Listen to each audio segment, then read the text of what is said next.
First off, thanks for listening, tuning in.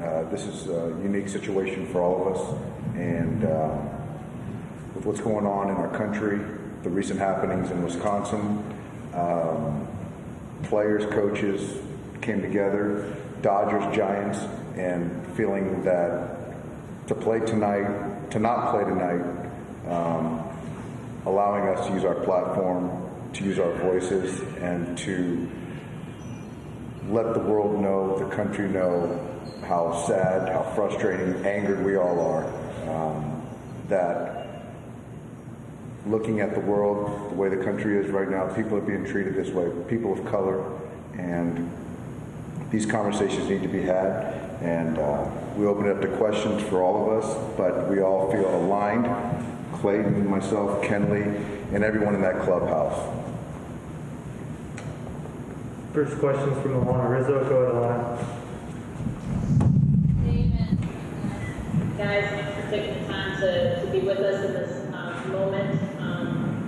What were some of the conversations and decisions that went behind the result of not playing tonight? I know there were some lengthy conversations and discussions that you guys needed to have as a group to come to this conclusion. Go ahead. Yeah, for me, I think no matter what, I wasn't going to play tonight just because I have to just stand by my guns here.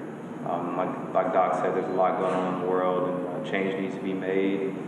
I have to use my platform to at least get the ball rolling. And I talked to my teammates and told them how I felt, and they all were by my side. I can't ask for better teammates than what I have here, and I just appreciate everything that was said and everything that's been done so far.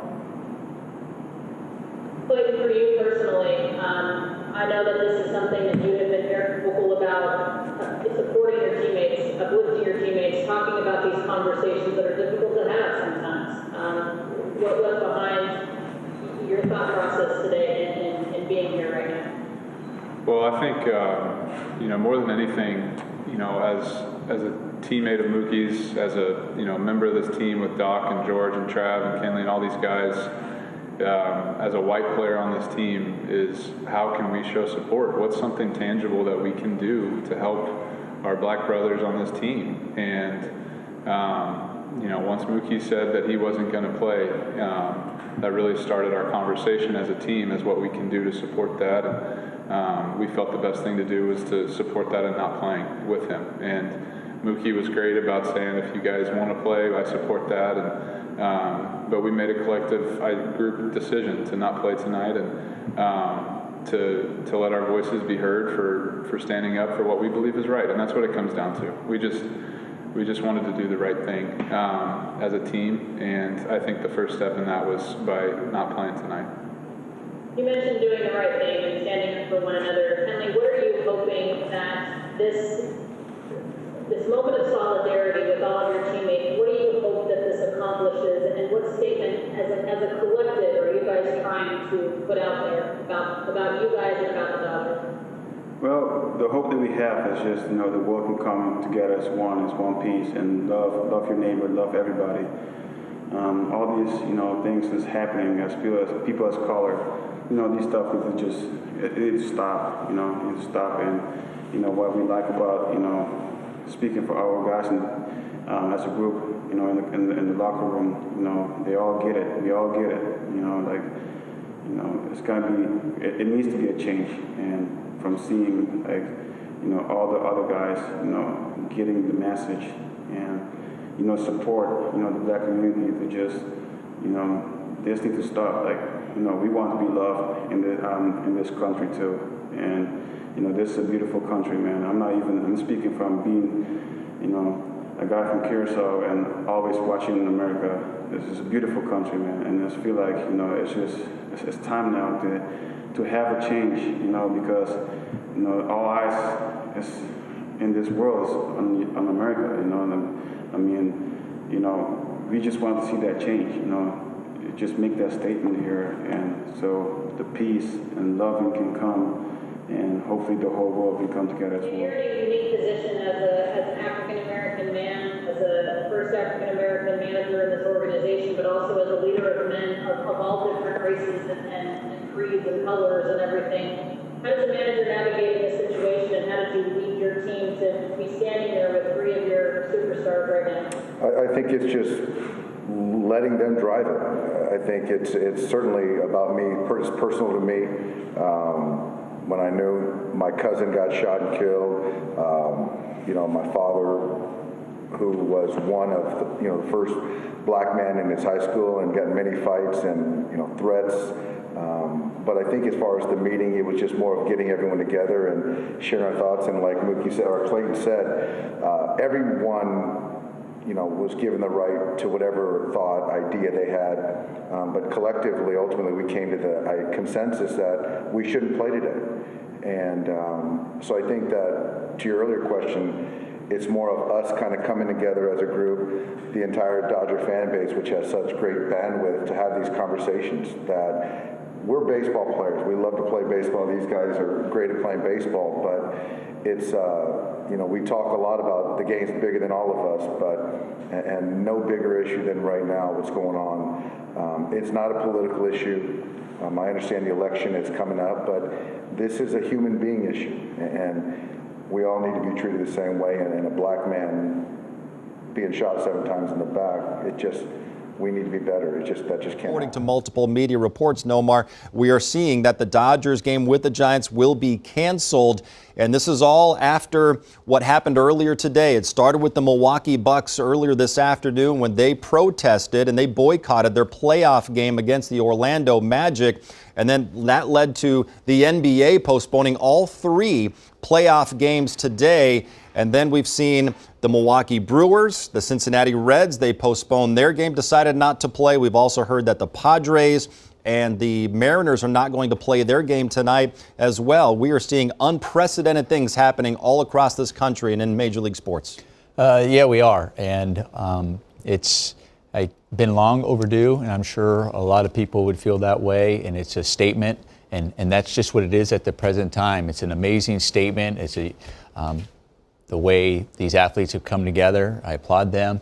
And at the same time, they know that it's just so much more that needs to be done, because obviously things have not changed, and change takes a while, but a lot more needs to be done. And you guys said it best, these are unprecedented times. I think the players are trying to use their voice in the best possible way. And, Nomar, you know this, as athletes, you always trying to be measured.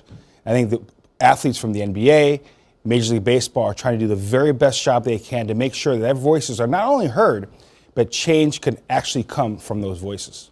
And this stems from what happened Sunday in Kenosha, Wisconsin, when Jacob Blake, an unarmed, at least according to reports, an unarmed man, was shot 7 times in the back as he was getting into his car with his 3 children inside the car. And then last night there were peaceful protests in Wisconsin, and 2 more people, protesters, were murdered last night by an alleged attacker, 17-year-old shooter.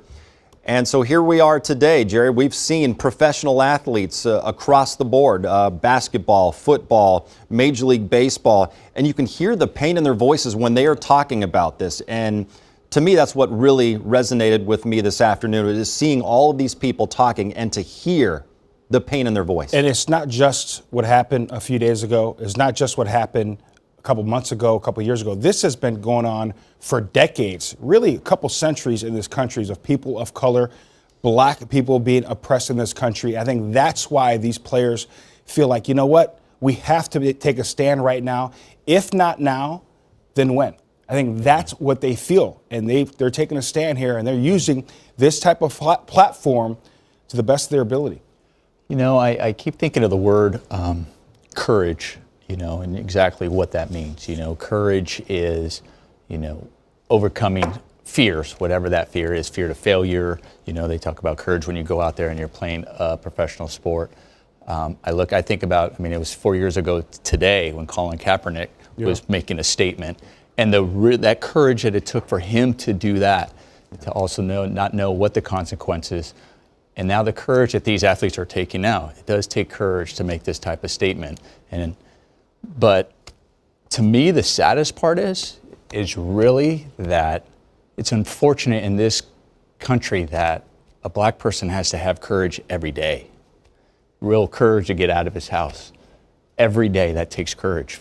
And it's unfair that they have to have that on a daily basis. And unfair to have courage to go for a run in your neighborhood. You shouldn't have to have courage to go for a run. And that to me is really needs to change so much because it's unfair that they need that courage. It's easy to have courage to play a professional game, trust me. Go out there and what you fear with. But the courage just to do that, they shouldn't have to live that way. You know, Nomar, before we went on air, we were talking, and you asked me, "Have you had the conversation with your son yet?" Because you know you have a lot of friends, Mexican, black friends, and I told Nomar I already had the conversation. My son's 14 years old. Yeah. Okay, he's not driving yet. My dad had a conversation with me.